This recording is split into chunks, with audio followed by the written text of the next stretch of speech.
திருச்செந்தூர் சுப்பிரமணிய சுவாமி கோவிலில் ஊரக வளர்ச்சி மற்றும் ஊராட்சித்துறை தமிழ்நாடு மகளிர் மேம்பாட்டு நிறுவனம் சார்பில் கட்டாய கண்காட்சி நடைபெற்றது. அறுபடை வீடுகளில் இரண்டாம் படை வீடான திருச்செந்தூர் அருள்மிகு சுப்பிரமணிய சுவாமி கோவிலில் ஊரக வளர்ச்சி மற்றும் ஊராட்சித்துறை தமிழ்நாடு மகளிர் மேம்பாட்டு நிறுவனம் சார்பில் கட்டாய கண்காட்சி 9 நாட்கள் நடைபெறுகிறது. இதனை கோவில் தக்கார் அருள்மிர்கன் ரிப்பன் வெட்டி திறந்து வைத்தார்.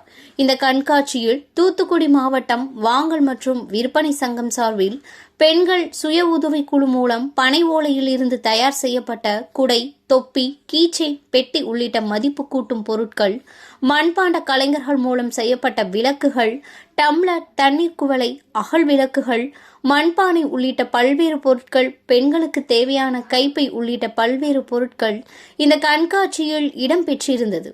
கோவிலுக்கு வந்த பக்தர்கள் இதனை பார்வையிட்டு வாங்கி சென்றனர். இந்த கண்காட்சி பக்தர்களிடையே பெரும் வரவேற்பை பெற்றது.